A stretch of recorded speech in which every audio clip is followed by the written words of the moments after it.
Now, Friday Night Fever with Mike Ludlam. Good evening, everyone. An interesting and bizarre stat I discovered Thursday showed the Michigan Tech hockey team last won a hockey game on January 2nd, 50 years ago with the late coach John McGinnis. The Huskies edged Minnesota Duluth 4-3 in the state of Minnesota, January 2nd, 1965. Now, the streak really isn't that bad. Tech had dropped 4 January 2nd games, with the last being in 1989, 7-2 at Lake Superior State. But it's time to end that goofy losing streak, and Wisconsin was more than ready to help. Huskies ready to go. First period, Tanner Carroll of Hancock on the breakaway. And, well, not a breakaway, but he gets it past Landon Peterson. He had 2 on the night. Shorthanded, by the way. Oh, Tech not done. Power play, Alex Patan. Zing! That makes it 2-0 with the top shelfer. Then Blake Pietila will get in front of the net after David Johnstone doesn't get it. Pietila does. He had 2 goals on the night. And that was the end of Wisconsin's night for their goaltender. Dylan Stamen in the second period. Yes, Tech wins 8-1.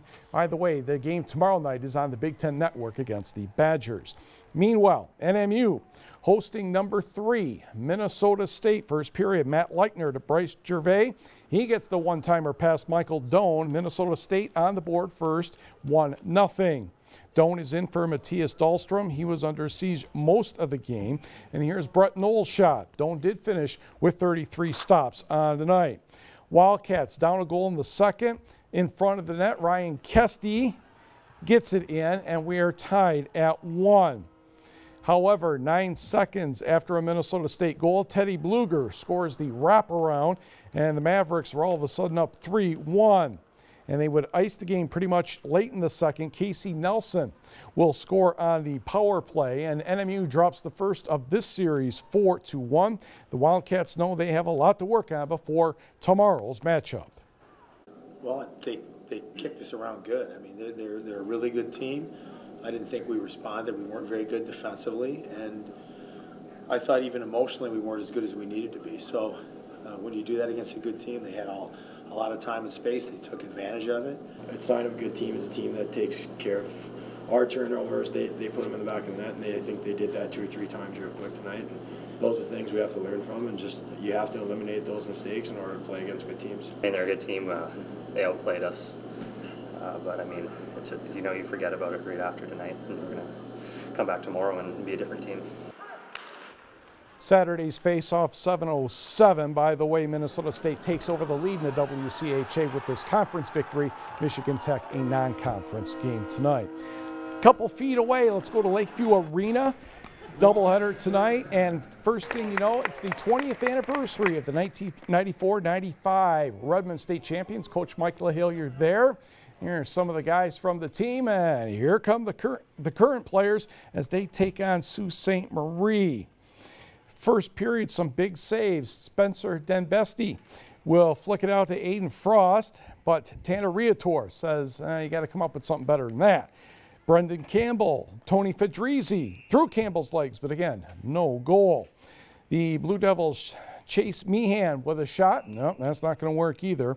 Finally, somebody gets on the board. Oh, of course it's Spencer Denbesti. We're getting used to saying his name so much, he's like one of the family. That's the only goal of the game, and Marquette wins by the count of 1-0.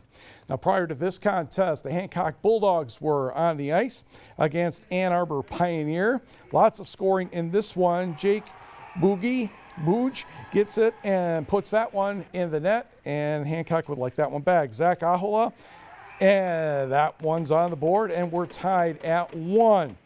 Still in the second period, Pioneers on the power play. Austin Carroll, the nifty spin and the cross-ice pass. Craig Bradburn scores, falling down. Bulldogs bounce back. Corey Turtelot comes up with a loose puck and finds the back of the net as well. To the third, from the back of the net, Turtelot will get Casey Nicholas, and that ties it up at 4. We're under 20 seconds to go in regulation, and here comes Zach Ahola again. He's going to center for Danny Hill, and oh, Danny boy puts that one in, and the game winner, in fact, Bulldogs add an empty netter, and Hancock gets the victory 6-4. Let's go up to Houghton where the Jeffers New Year's Invitational is underway. Escanaba at Sheboygan, third period. Chris Lemire the steal. And he puts it in to give the Eskimos a 4-goal lead. Final minute of the game, Dylan Gauthier has the puck. He already has 2 goals on the night, but he unselfishly passes the puck to Blaine Borman. Unfortunately, Borman was stopped. No big deal, though. Escanaba wins this one 6-2. Chris Lemire a pair of goals, or Levi Wonder a pair of goals. Dylan Gauthier a pair of goals. Wonder now has 202 career points. Second game, the Jeffers Jets in white against the Pinckney Pirates from the Lower Peninsula. And Anthony Harris up ice. Oh, not quite though. Matt Pankow right there for the stave. Still scoreless in the first. Pirates turn. Nope, that's another going the other way now. There we are. Connor Smith on the breakaway. Brendan Sullivan says, yeah, come on, please. Nobody scored in the first naturally, but Jeffers would get a whole bunch of goals and went on to win this one by the count of 8-4.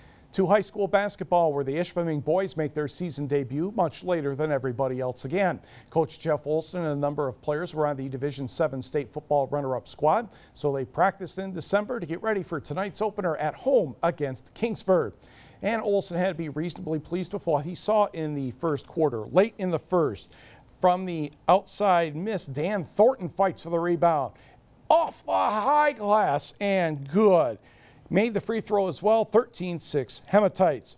Baseline inbound, Phil DeGabriel says we don't get the stripes on camera enough. Kingsford's Joe Hofer barely gets the ball to Chris Roll. He knocks in the shot. He's not done though. He's going to steal the inbound, get fouled, make 2 free throws, but Ishpeming still led 13-10 after 1 to the second. Travis Freedy takes the bounce pass from Thomas Finnegan and scores. Jump ahead a few minutes, Derek Mahosky, Ozzie Corp, nice feed to Freedy for another layup. Flivers coach Dan Olkin tells Dan Harrington something about the Earth's rotation, or at least its axis. Chris Roll finds a little room and floats that one home. Ishpeming still up 20-12.